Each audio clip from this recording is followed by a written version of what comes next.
So, what can save you from making a really bad real estate decision? I'll wait. Think about it.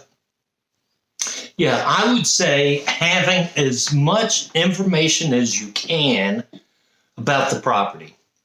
So, that's what I'm going to talk about today. And for the next few commercial videos I do, I'm going to talk about due diligence. Stick around.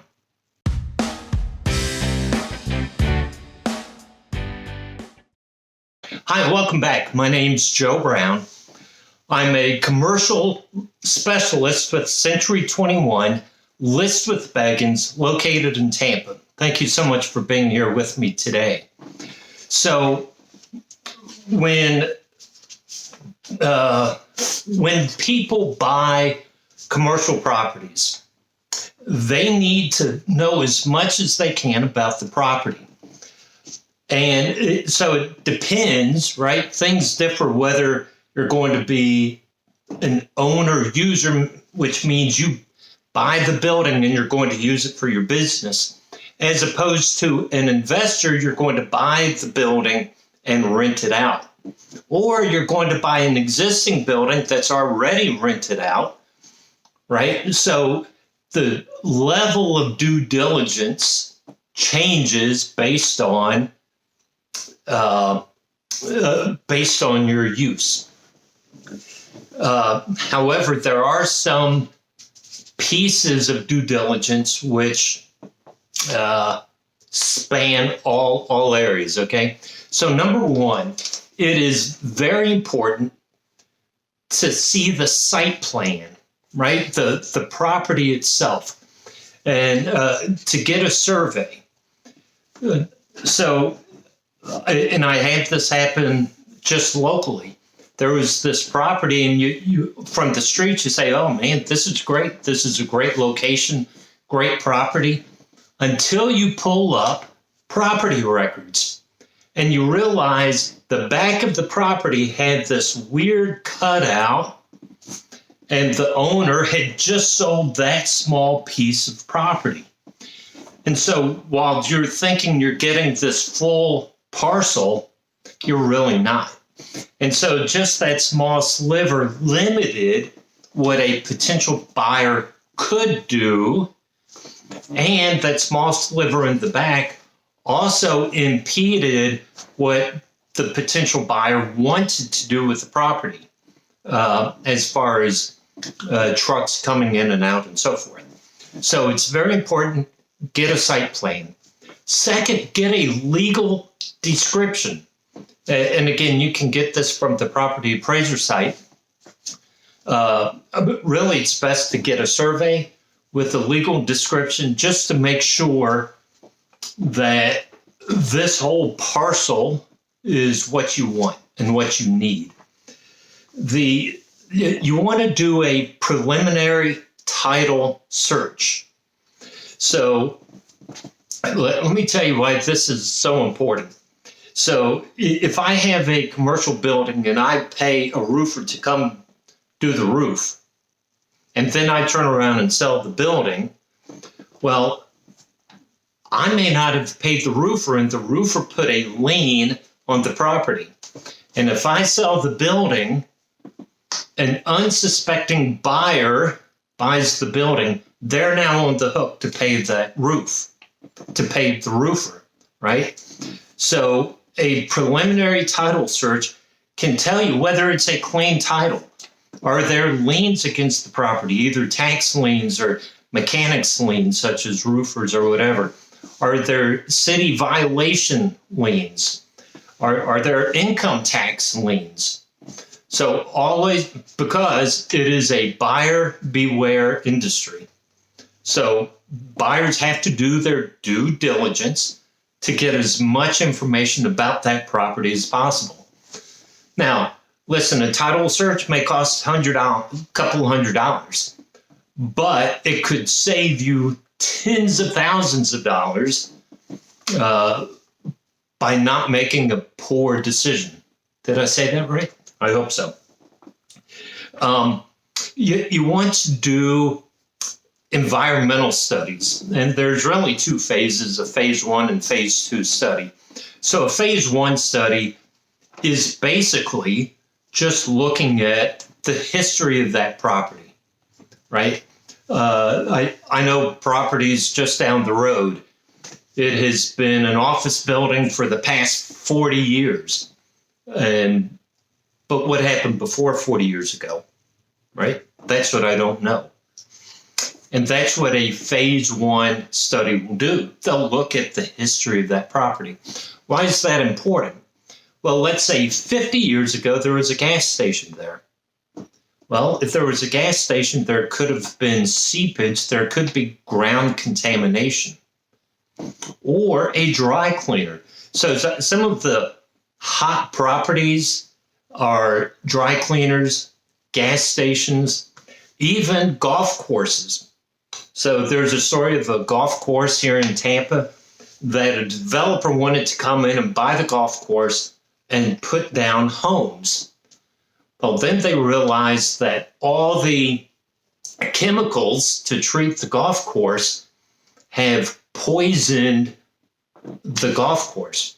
And it was going to take, I think it was 6 inches or maybe a foot of soil from the very top of the entire golf course, which was going to cost a couple $100,000 to do because of poison on the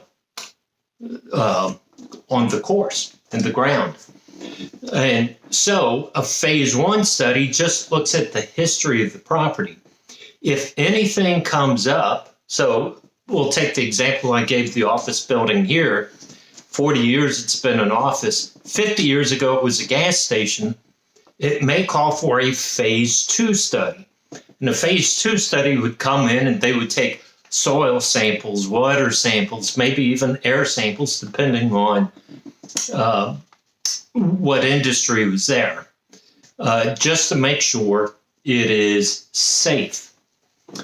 So think about it this way. When you go buy a car and the car dealership gives you a Carfax, that's very much like a phase 1 study, right? It just gives you the history of the car. But then you take the car to a mechanic, and the mechanic looks at the oil and brake fluids and brake pads and transmission fluid, right? They do a more in-depth search. That would be a phase 2 study. So think about it that way when researching properties. You'll want to look at the floor plan of the building, right? You may have an intended use. So what's the floor plan? Does it meet your intended use? If not, what is the estimated cost to repurpose it for your use? Either change your use or change the building. So you need to know the floor plan. You need to know whether it meets the disability parameters, right? Are there ramps into the building? If it's 2-story, are there elevators, right? So is it DA, does it meet the DA standards? And then just the final for this video is to understand the difference between the total square foot of the building, the gross usable square foot, and the rentable space. So, and here's a way to think about it. There's a building of 1,000, right? Now, think about a house. Let's put it on a small scale. Think about a house. And the house has 1,000 square feet. And you say, oh, I live in the house. Well, in the house, you have a bathroom. Well, you'll use the bathroom, but you really don't live in the bathroom. Depends what you ate, right? You have a utility room. You may not really live in the utility room. So within that 1,000 square foot home, there may be 750 square feet that you actually live in. Now take that concept, put it in an office building. So you have an office building, but in the office building, you're going to have an electronics room where phone wires come in. Maybe there's the power, there's the router, and so forth. Maybe there's an elevator shaft if it's a 2-story building. Maybe there are public bathrooms. So there's a janitorial closet, right? So there's all this space within the office building.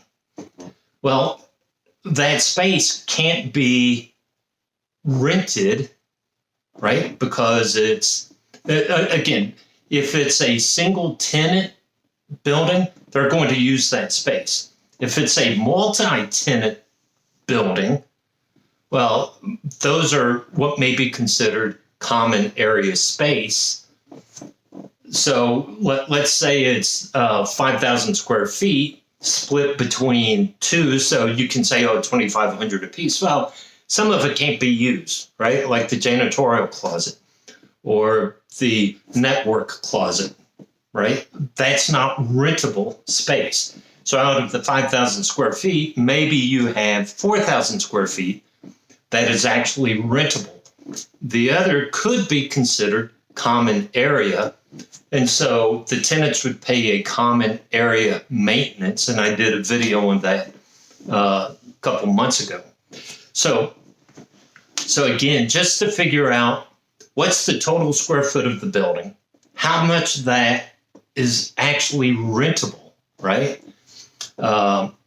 So again, all of that goes into understanding what you're buying.